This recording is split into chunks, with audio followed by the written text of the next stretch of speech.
This is Blossom, and this is Little Bit. And you may recognize Little Bit as Lexington's weather prognosticating pig, patterned after Punxsutawney Phil, Pennsylvania's whistle pig. And the one over here is Sally Mae. Nancy Lent and her family are animal lovers. They have cats, dogs, fish, and the three little pigs. Blossom was our first pig. The pigs live outside, but when they do come in the house, Blossom rules the roost. Sugar. And Sally's the one who loves to watch TV, if she can. These two have been hogging the TV this morning, though. The pig's favorite thing is a short walk across the road to the neighbor's yard where they can play in the grass. Nancy's involved with a swine rescue group, but owning a pig is quite a commitment. They can live 20 to 50 years. Since pigs in Lexington don't normally last that long, Nancy was quite alarmed when her pigs escaped and were roaming the city. Cell phone rang. It was one of the girls down the street said, the pigs are loose. Oh, no. We had all three pigs were loose in Lexington. Blossom was headed for the barbecue center. But luckily they didn't go to market. The three little pigs went wee all the way home. Roy Ackland, Fox 8 News. For years, Southern Railways maintained their giant steam engines at Spencer Shop. Today, it's the North Carolina Transportation Museum, where they have two working steam engines, the Shay and the mighty 604. The 604 was built by the Baldwin Locomotive Works of Philadelphia in 1926. The 604 used to haul coal out of the mountains of West Virginia, and then it was used to give museum visitors a taste of what it was like to ride behind a real live steam engine. But even steam engines don't last forever, and in '91 it was taken out of service for an overhaul. But since then, the rules governing the maintenance of these great engines have changed. To bring the 604 under those regulations required us to do this complete rebuild of the boiler. Volunteers have taken the engine apart and stored the pieces all over Spencer's shops. And as you can imagine, getting it repaired and back together is going to be expensive. $400,000 is the expected total. Now, they have a quarter of that from corporate donations, but still, $300,000 is yet to be raised. Folks here at the museum are working hard to come up with the money to complete the job, so that once again, good old 604 will be able to take the visitors here on a trip back in time. Roy Ackland, Fox 8 News. Most of the people that come in, they'll see our sign. They might just be driving down the street and see the sign. They just have to stop and come look. If you do go into the Arts United Museum in Lexington, you might be surprised to find the whole place covered in quilts. It really is art, and it deserves a place in an art museum for the public to come see. Inside, you'll find an exhibit of quilts, both new and old. We have a 1905 quilt, friendship quilt, that has a photograph of the person that's named on the quilt. Another one dates back to the Civil War, and some are a little more recent. In 1977, they came up with this project. Years ago, a Davidson County middle school teacher had his class embroider Davidson County landmarks on panels. His wife pieced them together and made them into a quilt, her first quilting project. She continued making quilts, and first and second places in this show are hers. It's stories like this that set the quilt show apart from other art shows. And everybody has either worked on a quilt, made a quilt, or had a mother or a grandmother that made quilts. It's something that's in everybody's home. The quilt can warm your body and your heart. Roy Ackland, Fox 8 News. Like most dog owners, Jerry and Linda Clark love theirs. Snow and Samantha are part of the family. The dogs are litter mates, but quite different. Different in size and talent. You want to sing now? You ready to sing? Amen. Amen usually gets her started. Amen. Linda sings in the church choir and very often practices at home. That's how she discovered that Samantha could sing too. Amen. And she started singing, and just all at once, Samantha right up on the gate, and she started singing with her. He called me and said, come here, you won't believe what she's doing. And I was kind of, amazed, so it shocked me for a few seconds. And I was practicing in the midst of it all, and it's high. And that's she's been singing ever since. Every time Linda starts singing, she's got to sing. Yeah. Twinkle, twinkle, little star, how I wonder what you are. The musical duet actually went on tour to the granddaughters' elementary school. She did great that day. The kids loved it.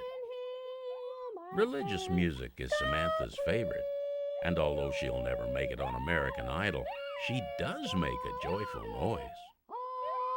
Roy Ackland, Fox 8 News. In this small utility building behind his home, Jeffrey Jobe is going to work. God gave me a gift, like he gave my dad and my grandfather. A gift was working with our hands. In Jeffrey's case, he's a silversmith. A silversmith is somebody who basically will make objects out of silver. They can be utilitarian objects, or they can be objects of art. His main interest is the artistic side of silversmithing, making sculptures and jewelry. His experience goes all the way back through silversmithing history. You see, he's a trained archaeologist. And one of my specialties was metals. And I guess I got interested in metals because my grandfather was a farmer and he would do metal work. And back in the 1930s, he made some chains. And as a child, I had seen them. While his grandfather made chains for use on the farm, his are of a little more decorative nature. The silver is nickel-free because a lot of people are allergic to it. And they like the fact that I individually form each link, solder them together, and each piece is a unique piece of art. Whether it's gold or silver or copper, he loves making jewelry. And I just enjoy doing it, and I really enjoy when people like it and buy it. The best compliment is when somebody takes something home from a show. Jeffrey Jobe loves to share his secret of success. Know your talents and put them to work. Roy Ackland, Fox 8 News. Welcome to Amish country. No, not Lancaster County, Pennsylvania, but Caswell County, North Carolina, where you'll find Yoder's Country Market. The smell. Almost the very first thing people say is how wonderful it smells in here because of all the spices. Spices of a volume and variety seldom seen in these parts, only in a real Amish store. Now, the owners, Rick and Liz Smith, are not Amish, but they bought the place from Sam Yoder, who is. Their goal was a simpler life. We had the big house and we had, the high six-figure income and all the trappings, and what we didn't have was a family life.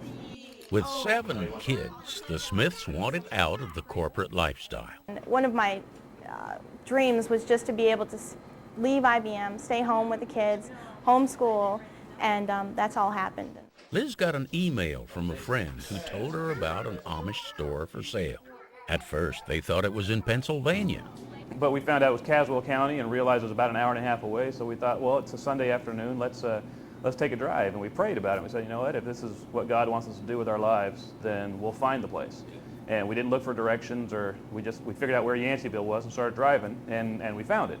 With spices and cheeses and candies and such, customers come from everywhere, including surrounding states. It's a unique store, and for the Smiths, a wonderful way of life, with no regrets of leaving corporate America behind. No, I only wish I could have figured out how to do it sooner. So if you get the urge to look up Rick and Liz and the kids, just head for Amish country in Caswell County. You'll be glad you did. Roy Ackland, Fox 8 News.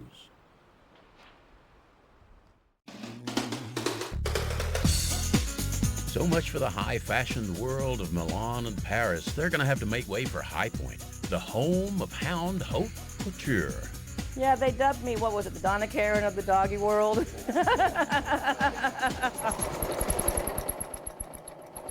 Jenny Wilsee is the brain behind these fashions. I do exclusive designs. That's what I like. Her little Yorkie is her constant companion and model. She's got to be right there. Chelsea was initially responsible for all this when Jenny started making outfits for her. And people would stop me wanting to know where did I get her outfit. And I had made them. And the more people asked me, I just had people start wanting them. Yeah. So I thought, okay, well, I'll make a few here and a few there. and before I knew it, I was making quite a bit, and they were in demand. People were wanting them. So it became a full-time business, and it really keeps her busy. Just create, create, create. And just as designer fashions for people can be pricey, so can these. You pay for the uniqueness, the creativity of it, and they're all handmade. She's now branched out into a line of pet beds and jewelry. And while her styles have found acceptance with the rich and famous, such as Sharon Stone, they're not for everybody. And this one man came walking in and he said, "I ain't gonna dress my dog." And I said, "Well, sir, you don't have to dress your dog." And he said, "Dogs ain't for dressing, they for hunting." Au contraire, you can dress a dog, but not a cat. In this heady world of the high-fashion combination of fabric and fur, we might have to change the name from catwalk to dog walk. Roy Ackland, Fox 8 News. The First Presbyterian Church of Kernersville is to Easter as the North Pole is to Christmas. We're making Easter eggs. They make them by the dozens of dozens, over 34,000 of them this year. We have 2 different flavors. We have peanut butter covered in chocolate, and we have coconut covered in chocolate. This is not locale. They sell the eggs as a fundraiser for the church, but a lot of the proceeds also go to help the community. But we have people that not even go to our church who come and help with the eggs. Even Santa joins in. It takes a big group of volunteers to do this, from mixers to scoopers to holy rollers. They shake them, and then they have to sit for 24 hours. The next day we dip those in chocolate. They have to sit for 24 hours. The next day we wrap them. So each egg takes 3 days. They needed a good fundraiser, and someone heard of a church up in Pennsylvania having success selling Easter eggs. So they gave him a call and asked if they could get the recipe. And he said, "I'll agree to give you the recipe if you will promise never to give it out." And to this day, the secret has remained safe.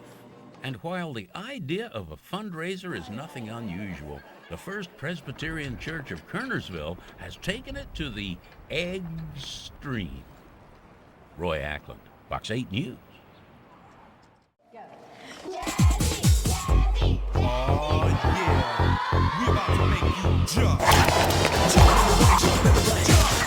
They're the Jazzy jumpers, and they're pretty jazzy.